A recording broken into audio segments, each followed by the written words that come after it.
Итоги российско-американской встречи в Саудовской Аравии. Арестован генерал-майор Росгвардии. Взрыв на танкере, возможно, связанном с Россией. Всем привет, это «Новости воздух» на Ходорковский лайв. Подписывайтесь, ставьте лайки. Я расскажу о главных событиях этого дня. В Саудовской Аравии завершились переговоры между делегациями США и России. На них обсуждали отношения между странами и будущую встречу Дональда Трампа и Владимира Путина.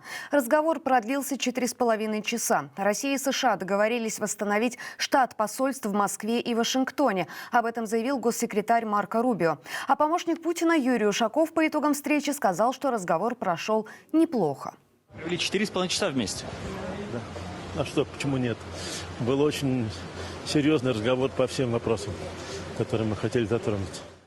Он добавил, что встреча президентов России и США вряд ли пройдет на следующей неделе. Между тем, именно такой срок называют источники издания Bloomberg. По словам российской делегации, встреча обсуждалась, но точных сроков никто не называет. Ушаков также заявил, что на сегодняшних переговорах стороны договорились учитывать интересы друг друга. Но, процитирую чиновника, пока трудно сказать, что Россия и США сближаются. Конец цитаты. Кто в дальнейшем будет входить в переговорную группу от России, решит Путин. О встрече уже высказалась официальный представитель российского МИД Мария Захарова в своем фирменном стиле. Мы видим какое-то, наверное, такое беспрецедентное явление в международных отношениях, навязывание собственного участия в переговорном процессе. Вы же видите, речь идет о неких британо-есовских друзьях преступного режима Зеленского. Если же говорить о конкретике, то, по словам еще одного представителя России в Эр-Рияде Кирилла Дмитриева, Кремль предлагает Трампу сделку по российским природным ресурсам. Речь идет о возвращении в Россию американских нефтяных компаний и о совместных проектах в Арктике. В Турции в это время проходили переговоры президента страны Реджепа Таyyипа Эрдогана и президента Украины Владимира Зеленского. Они касались прекращения войны. Ранее Зеленский сообщал, что намерен обсудить в Анкаре возможные гарантии безопасности для Киева, которые могла бы предоставить Турция. Прокомментировал происходящее и пресс-секретарь Путина Дмитрий Песков. Он заявил, к примеру, что Украина имеет полное право вступать в ЕС. А еще сказал, что Путин готов к переговорам с Зеленским, привычно упомянув, что легитимность президента Украины вызывает у Кремля сомнения. Из-за атаки дронов нефтеперекачивающая станция Кропоткинская в Краснодарском крае получила серьезные повреждения. Прокачка нефти из Казахстана может снизиться на 30%, заявила пресс-служба Транснефти.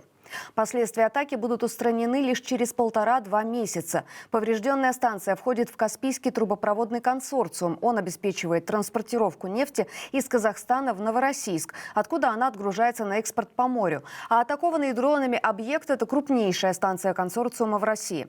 Станция в экстренном порядке была выведена из эксплуатации, сообщает Транснефть. 2 взрыва прогремели на нефтяном танкере «Си Джуэл», который разгружался в порту итальянского города Савона. Об этом пишут местные издания «Авиджи» и «Фата Кватиджана». Ранее издание «Украинская правда» сообщало, что танкер входит в российский теневой флот. По данным издания, в 2024 году он трижды загружался в России. В итальянский порт танкер прибыл под флагом Мальты из Алжира.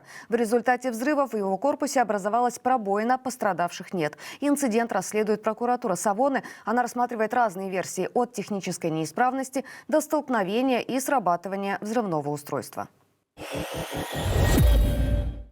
В Москве арестовали генерал-майора Росгвардии. Это Константин Рябых. Он подозревается в получении взятки на сумму 15 миллионов рублей. Пресс-служба Росгвардии подтвердила его арест, назвав Рябых главой одного из департаментов. В сообщении говорится, что он уволен со своего поста. Анонимные телеграм-каналы утверждают, что Рябых работал заместителем командующего Центральным округом войск Росгвардии. Звание генерал-майора он получил в конце 2022 года. Трагедия на Урале. 2 футболистов клуба «Пост Прогресс» из города Верхняя Пышма в Свердловской области скоропостижно скончались. И произошло это в один день. Об этом сообщается на странице команды в соцсети ВКонтакте. Яну Журавлеву было 32 года, Даниилу Хилобоку 33. Никаких подробностей произошедшего в клубе не сообщили. Издание «Ура.ру» пишет, что оба спортсмена умерли в ночь на 15 февраля. Мать Журавлева Светлана сообщила изданию, что ее сын пришел после тренировки, лег спать, как обычно, а на утро семья нашла его мертвым. Цитата: «Умер во сне. Результатов вскрытия нет. Ничего не могу сказать. Допинг он не принимал». Конец цитаты. Экс-президента Грузии Саломе Зурабишвили закидали яйцами в аэропорту Тбилиси.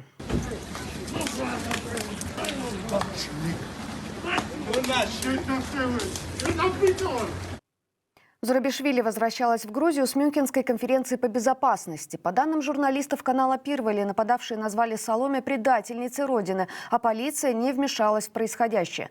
Грузинская оппозиция назвала это нападением. Днем ранее яйцами забросали бывшего премьер-министра страны, оппозиционера Георгия Гахарию. Месяцем ранее его избили в отеле в Батуми. Добавлю, в Грузии уже более 80 дней продолжаются ежедневные протесты против действующей власти. Это были главные события к данному часу. Оставайтесь на нашем канале. Здесь еще много интересного. Смотрите другие видео, подписывайтесь, ставьте лайки, а также подписывайтесь на наш телеграм-канал. Мы дублируем там все наши видео, в том числе в аудиоформате. И главное, берегите себя.